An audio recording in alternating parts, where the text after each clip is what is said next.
Bismillahirrahmanirrahim. Assalamualaikum warahmatullahi wabarakatuh.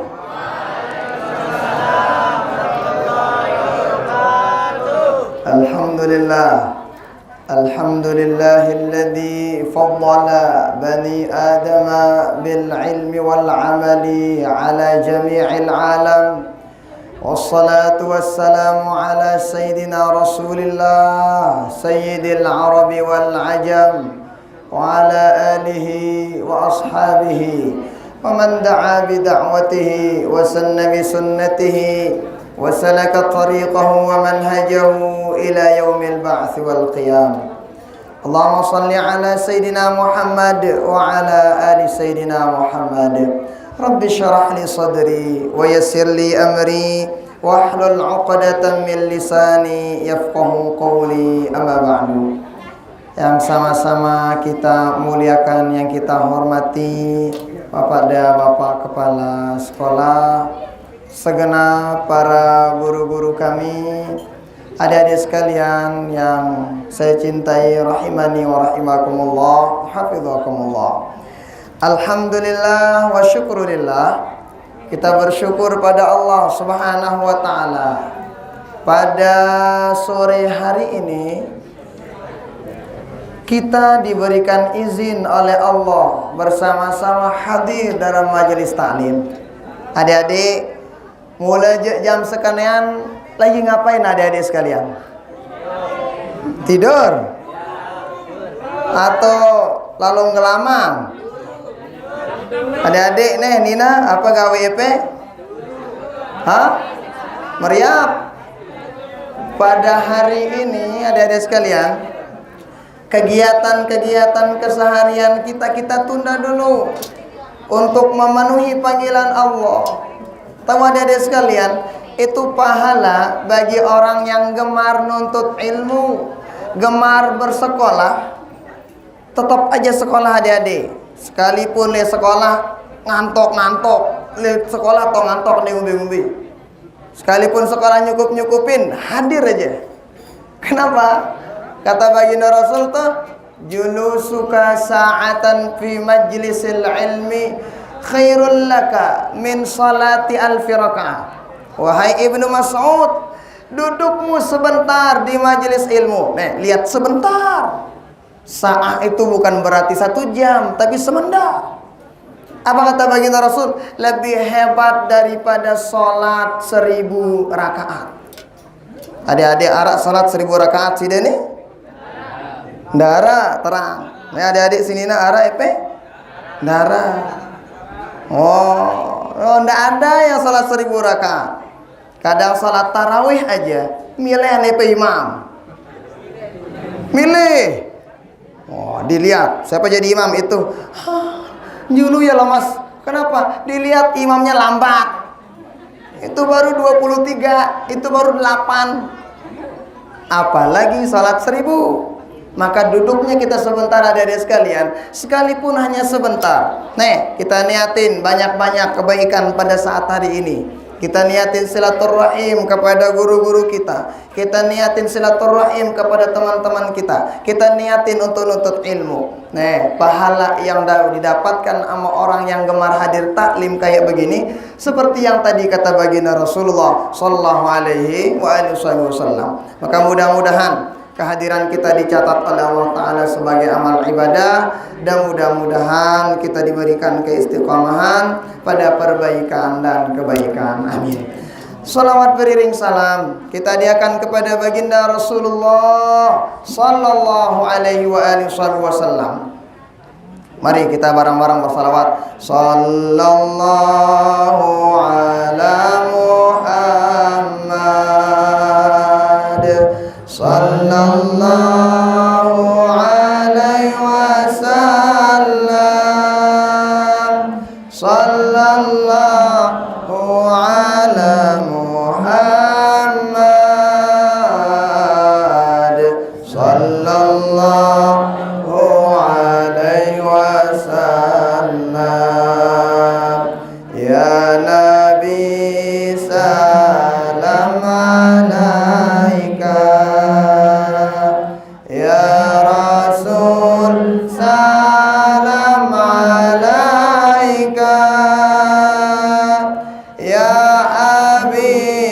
salam alaika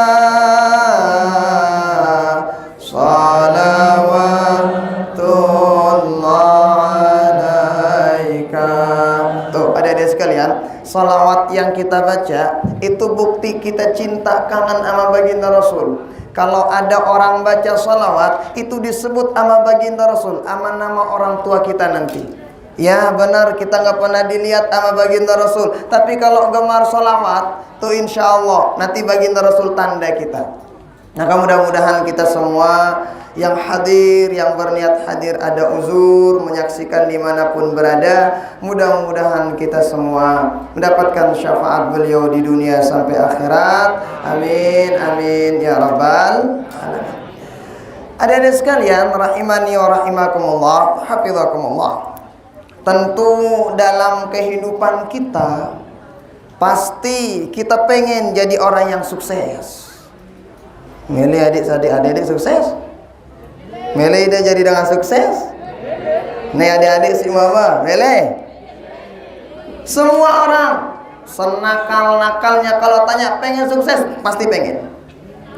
Kata Imam Al-Ghazali, kalau pengen jadi orang yang menang, kalau pengen jadi orang yang sukses, maka ada beberapa tangga yang harus kita lewati bareng-bareng.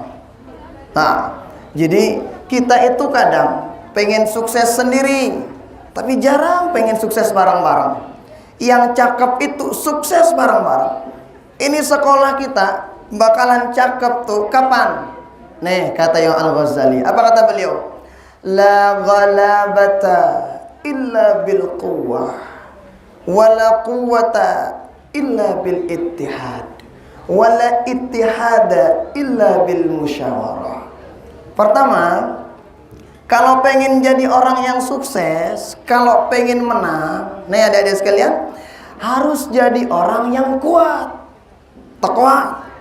Kuat apanya? Kuat imannya, kuat ya ekonominya, kuat ilmunya, yang baik-baiklah. Harus takwa, adik-adik sekalian. Wala quwwata illa bil ittihad. Enggak mungkin orang menjadi kuat kalau enggak besopo. Amun dekna besi, harus bersatu. Bareng-bareng. Kalau ada program sekolah yang baik, bismillah, kita bareng-bareng. Bapak-bapak, ibu guru kami, mari bimbing kami. Adik-adik sekalian, sila dalam bimbingan para guru-guru kita, silakan jalankan dengan baik. Kalau pengen menang harus kuat, kalau pengen kuat harus bersatu. Coba aja lihat adik-adik sekalian. Kalau bahasa saya itu di rumah Tenggerang, turunnya Tenggerang. Apa bahasa Tenggerang? Sampat. Sapu lidi. Coba lihat yang namanya sapu lidi, kalau hanya satu, kok kayaknya nggak kuat-kuat amat, dan kayaknya nggak ada manfaatnya kalau hanya satu. Coba kalau diikat banyak, wah banyak manfaatnya. Dipakai untuk nyapu aman, dipakai untuk bas bau endah. Nah kenapa? Karena dia bersopo, karena dia bareng-bareng. Maka adik-adik sekalian, ini adik-adik kami nih, kalau pengen kita semangat, pengen maju, hendaknya bareng-bareng suksesnya. Nah kalau ada program dari sekolah, mari adik-adik sekalian, kita lanjutin selama itu baik lakuin. Nah wala ittihada illa bil musyawarah. Dan tidak mungkin persatuan itu bakalan bisa untuk dilaksanakan kalau bukan dengan sering bermusyawarah, bersilaturahim. Ya, jadi ya empuk nih, adalah kegiatan seperti ini. Sebagai apa? Salah satu wahana kita bersilaturahim. Kita sama guru kita sama teman kita, jalin silaturahim dengan baik. Coba adik-adik sekalian, kalau kita lihat yang namanya tangan nih, lihat aja tangan kita. Kalau tangan kiri yang gatel, yang garuk yang mana? Kanan. Pernah diundang nggak yang kanan? Weh aku genitane garuk dewa. Tapi langsung. Kenapa? Merasa saling satu sama lain, saling melengkapi. Coba kalau ini disuruh, kan ente yang gatal, ente yang garuk, susah. Dia tahu bau lah, susah. Kalau yang ini coba, katakanlah yang kanan, yang kiri ini, mohon maaf, yang kiri kan kadun tahu basuh-basuh. Ketika BAB, ya nih si kiri. Ketika yang macam-macam kiri. Tapi lihat kalau pakai jam tangan, si kanan nggak pernah ngomel. Alurang wah, dia ngombe-ngombe. Kalau pakai cincin, si kanan juga nggak pernah macam-macam. Tapi kalau makan, ini juga nggak macam-macam. Kenapa? Semangat satu sama lain saling melengkapi. Tuh, seperti yang tadi. Coba kalau ada sekalian jalan. Jalannya itu kalau jalan, kira-kira dua-dua naik tekeleka atau satu gini, tek gitu. Pasti gini kan? Kalau pakai satu nggak nyaman jalannya. Kalau pakai dua-duanya bebarengan begitu, kayak pampir jalannya begitu. Kayak pocong, susah. Makanya adik-adik sekalian, kalau pengen menang, kalau pengen cakep masa depan kita, pegang bahasa yang tadi kata Imam Al-Ghazali. Adik-adik sekalian, rahimani wa rahimakumullah, hafizakumullah.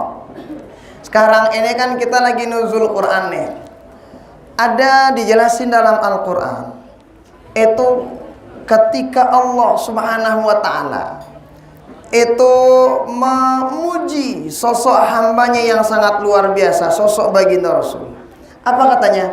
Wa innaka la'ala khuluqin azim. Wahai baginda Rasul, pada dirimu itu ada akhlak yang mulia, ada akhlak yang cakep. Jadi adik-adik sekalian, yang namanya baginda Rasul gagah luar biasa. Gagah. Saya nanya, mana lebih gagah? Baginda Rasul SAW atau Nabi Yusuf?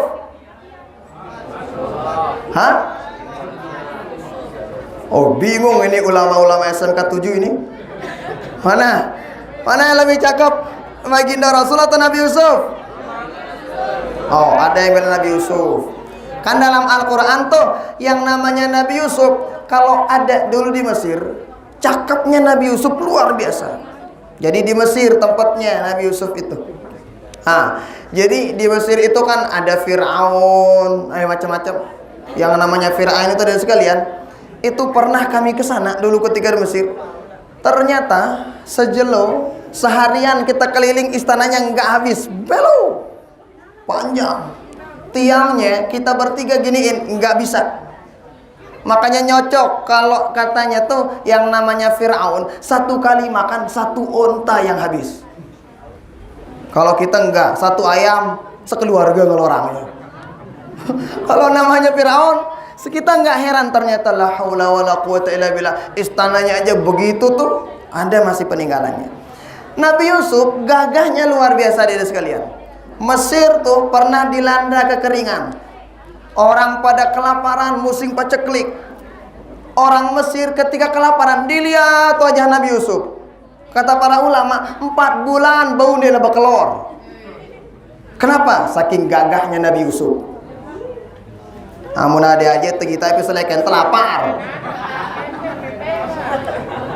Nabi Yusuf, Masya Allah, gagah. Itu baru Nabi Yusuf. Itu Nabi Yusuf kan pernah tuh dalam Al-Quran dijelasin, kalau ada orang, Nabi Yusuf pernah jalan, dikumpulin tuh perempuan-perempuan Mesir. Ya, perempuan Mesir cakep-cakep tuh, sama kayak adik-adik nih. Jadi, oh iya cakep. Ya, jadi ketika dikumpulin, disuruh Nabi Yusuf keluar. Lagi motong apel nih. Nggak ditahu tuh, ternyata yang dipotong bukan apelnya, tapi tangannya. Kenapa? Saking gagahnya yang namanya Nabi Yusuf. Tapi dijelasin dalam kitab Muhammad Al-Insanul Kamil, kalangan Sayyid Muhammad Alawi Al-Maliki, dijelasin gagahnya baginda Rasul jauh lebih gagah daripada Nabi Yusuf. Kalau dibagi gagahnya baginda Nabi itu dibagi 10, 1 diturunkan di dunia, 9 nanti kita lihat di akhirat. Yang 1 itu dibagi sama semua keindahan di muka bumi. Kita lihat ada teman kita yang gagah. Itu tuh gagahnya baginda Rasul tuh. Mohon bahasa saya tuh apa ya? Serpihan-serpihan gagahnya baginda Rasul. Kalau ada yang cakep-cakep, oh itu gagahnya baginda Rasul. Semua di muka bumi itu dibagi. Yang satu ini. Makanya gagahnya baginda Rasul. Kalau Nabi Yusuf dilihat tuh tangannya yang dipotong. Tapi kalau baginda Rasul ketika ngelihat baginda Nabi, bukan tangan kita yang kita potong, tapi hati kita yang kita iris. Saking gagah cakepnya yang namanya baginda Rasulullah Shallallahu Alaihi Wasallam. Tapi lihat, baginda Rasul dalam Al-Quran dipuji oleh Allah bukan karena cakepnya, bukan karena gagahnya. Emang gagah baginda Rasul. Siapa aja yang lihat baginda Rasul pasti jatuh cinta, baik itu kawan ataupun lawan. Tapi lihat seperti yang tadi, baginda Rasul enggak dipuji sama Allah bukan karena cakepnya, enggak. Tetapi satu, wa innaka la'ala khuluqin azim. Pada dirimu wahai baginda Rasul ada akhlak yang mulia. Artinya apa? Baginda Rasul dipuji sama Allah Ta'ala karena akhlak beliau. Maka adik-adik sekalian, sekalipun kita nih jamak-jamak misalnya nilai kita biasa-biasa, nilai kita nggak pintar-pintar amat, nggak gagah-gagah amat, paling tidak cakep di akhlaknya. Cakep di akhlaknya adik-adik sekalian. Nah, ini kadang enggak, tampang pas-pasan, pinter ende, telah nakduk malik, la ilaha illallah lengkap. Jangan adik-adik sekalian. Jadi sekalipun bagaimanapun nakalnya orang, tapi kalau masih ada akhlaknya, masih ada tuh untuk kita ambil pada dirinya. Tuh, makanya adik sekalian, sekalipun jamaah-jamaah Rwanda adik-adik kami, ini adik-adik saya nih yang perempuan, sekalipun jamaah-jamaah biasa-biasa gitu, tapi lihat yang Allah pandang tuh akhlak adik-adik sekalian, akhlak kita. Ini yang menjadi nilai. Kepe yang mana? Nah, kenapa tuh? Paling tidak ini yang menjadi menjadi tolak ukur orang baik apa tidaknya tuh akhlaknya. Saya sering sebut burung itu, kalau bahasa saya kecial. Apa bahasa Indonesianya kecial? Kecial, Wande. Iya, Pak. Kecial lo piran apa mahal?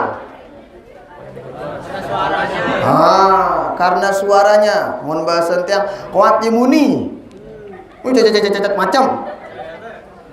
Ngejos. Mahal dah.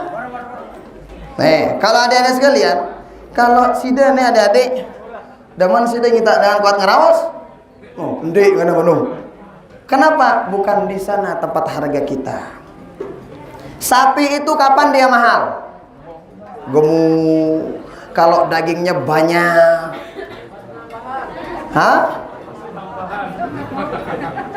Nah, kalau manusia harganya bukan pada gemuknya, enggak. Bukan pada beli awakna, ndek. Kalau misalnya kita lihat bangunan, ada rumah, ada itu, indah banget. Itu tuh mahal dah. Kalau manusia bukan pada gagahnya, bukan pada cakap omongannya, pada besar badannya, tetapi adik-adik sekalian, kalau pengen jadi orang yang berharga di hadapan Allah, di hadapan manusia, maka hendaknya jaga akhlak kita adik-adik sekalian. Jaga itu. Itu salah satu pondasi utama kalau pengen selamat, kalau pengen sukses. Jaga akhlak baik-baik. Akhlak kepada guru, jaga. Akhlak kepada teman, dijaga. Akhlak sama orang tua, dijaga. Akhlak kepada Allah terutama, dijaga. Gimana sih akhlak kita sama Allah Ta'ala? Jaga sholat 5 waktu. Jangan sampai telat. Kalaupun telat nggak apa-apa, jangan sampai nggak dilakuin. Tuh, jaga. Kemudian berikutnya jaga akhlak sama guru. Manggil guru itu jangan manggil kayak manggil teman sendiri. Halo bro, mana kita guru? Nah, jangan. Kalau sida sama sida boleh mau panggil apa aja, yang penting jangan kelewat batas. Tapi kalau sama guru, hati-hati, jangan pernah manggil guru sama panggilan yang tidak-tidak. Karena kalau kita jadi santri, kalau kita jadi siswa, yang kita cari di antaranya ridho Allah, ridho orang tua, sama ridho guru kita. Betapa banyak ya, itu contoh lah. Dulu ada, saya punya teman, dia dulu nggak juara kelas, dia nggak keren-keren amat. Masuk kuliah pun dia Senin Kamis masuknya. Telah ke anak sino. Tapi Masya Allah tabarakallah, mungkin akhlaknya baik kayaknya anak itu. Sekarang dia jadi orang tua yang dituakan di desanya. Saya bingung sama dia, ente ngapain dulu nggak pernah sekolah? Saya bilang, ternyata satu di antaranya tuh akhlaknya dijaga adik-adik sekalian. Sekarang nih adik-adik sekalian, sama aja rupa sida adik-adik. Belum tahu kita ini mau jadi apa, ini mau jadi apa, ini mau jadi apa. Maka ntar mau jadi apapun adik-adik sekalian, jaga akhlak dengan baik. Dan jadi apapun, jadi polisi, jaga akhlak dengan baik. Ketemu guru, salam. Ketemu guru, cium tangan guru kita. Ketemu guru, minta doa sama guru kita. Kenapa? Doa guru ini Masya Allah tabarakallah, kalau udah guru kita ridho sama kita, aman hidup kita. Oh, doa guru itu sangat kita nanti-nantikan. Tuh. Kemudian berikutnya, tuh dijaga akhlak sama guru. Akhlak sama orang tua, jaga. Kalau berangkat pergi kemana aja, jangan lupa izin dulu adik-adik sekalian. Nah, si mama kalau mau sekolah, cobalah cium tangan orang tua. Cium tangan, minta doa sama orang tua. Ini kadang enggak cium tangan, enggak mas, enggak salam. Yang diminta apa? Kepeng. Leka terus. Kalau bisa adik-adik, coba sudah minta doa dari orang tua. Setiap kali pergi sekolah, ending doa dengan toat. Tuh, akhlak yang begini ini nih belum kelihatan sekarang, tapi entar kalau udah jadi orang, insya Allah bakalan hebat. Adik-adik sekalian, rahimani wa rahimakumullah, hafizakumullah. Nah, ini jadi semangat adik-adik sekalian. Bagaimana kemudian kita bentengi diri kita, selain memiliki ilmu yang banyak, maka hendaknya kita bentengi diri kita dengan akhlak yang baik. Karena dengan akhlak yang baik inilah yang insya Allah bisa menjadikan kita menjadi orang yang baik di hadapan Allah ataupun di hadapan manusia. Nah, saya sering nukil dan sebutin tuh, karena adik-adik yang namanya iblis. Saudaraan iblis adik-adik. Nih adik-adik nih, mama, saudaraan iblis. Iblis itu ketua geng setan. Oh, ketua geng setan. Yang namanya iblis adik-adik sekalian, itu udah masuk surga. Lama udah masuk surga, baru diciptain Nabi Adam. Iblis itu dijelasin sama para ulama, tidak ada tempat di surga kecuali tempat itu pernah disinggahi untuk sujud yang namanya iblis. Tapi coba lihat, iblis itu ditendang sama Allah Subhanahu wa taala. Penyebabnya satu. Apa? Sombong. Enggak ada akhlak sama Nabi Adam. Kan tuh dijelasin, usjudu li Adam fasajadu illa iblis. Para malaikat sujud semua kecuali tuh si iblis kamu sujud. Sujudnya untuk apa? Sujudnya sebagai penghormatan, sebagai ta'ziman, sebagai adab kepada Nabi Adam. Ketika iblis gak mau sujud kepada Nabi Adam tuh, Allah Ta'ala tendang, bahkan menjadi penduduk neraka selama-lamanya. Satu, kenapa? Di antaranya iblis gak ada akhlak. Tuh, padahal ibadahnya udah ribuan tahun, udah masuk surga lagi, nggak berani, nggak ada akhlak. Tuh kayak iblis adik-adik sekalian. Adik-adik sekalian rahimani wa rahimakumullah, hafizakumullah. Kemudian berikutnya, kita tahu di antara tujuan puasa, itu kan kalau dalam bahasanya Al-Quran, Dua tujuan puasa.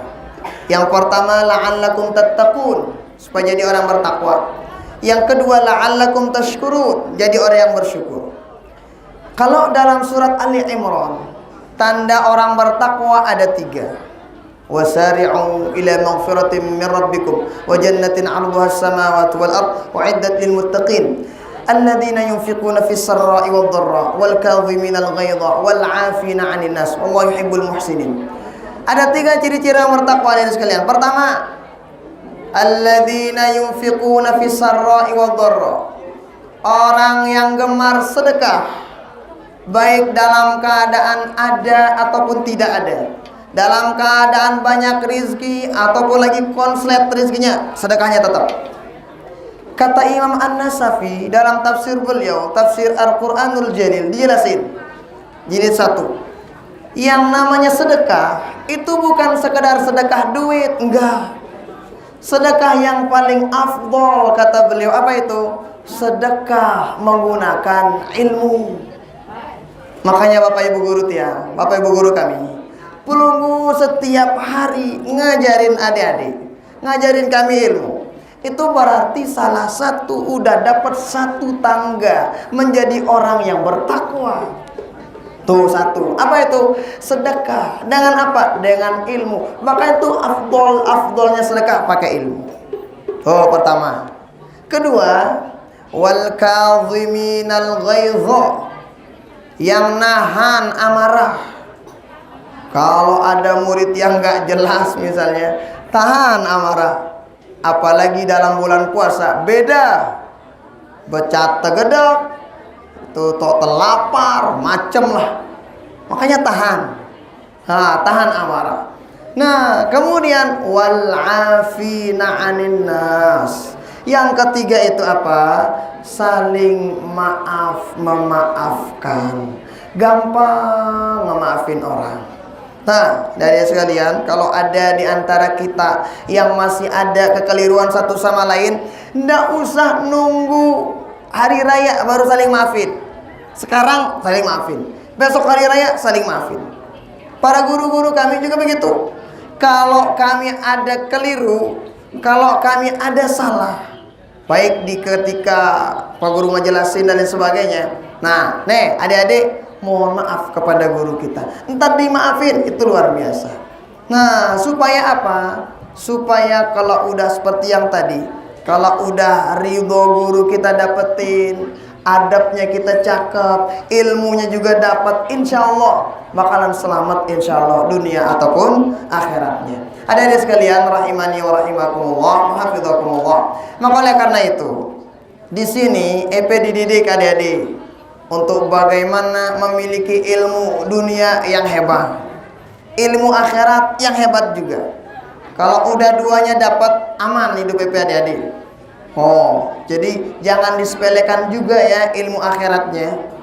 Ilmu salat, ilmu basuh kencing, istinja, itu pelajarin. Karena ada riwayat yang menjelaskan ada orang yang masuk neraka. Kenapa? Dia disiksa dalam kubur. Kenapa? Nggak bisa basuh kencing. Tuh, sekelas kencing nggak bisa basuh. Hati-hati, neraka. Adik-adik, EP sini nanda, kalau udah selesai datang bulan langsung sholat. Kadang adik-adik kadang itu ditunggu dia, kapan dia mandi? Baik jam 6 rapat-rapat maghrib. Padahal selesai keluar haidnya itu udah tadi jam 5. Kalau udah jam 5 selesai keluar, mandi langsung sholat.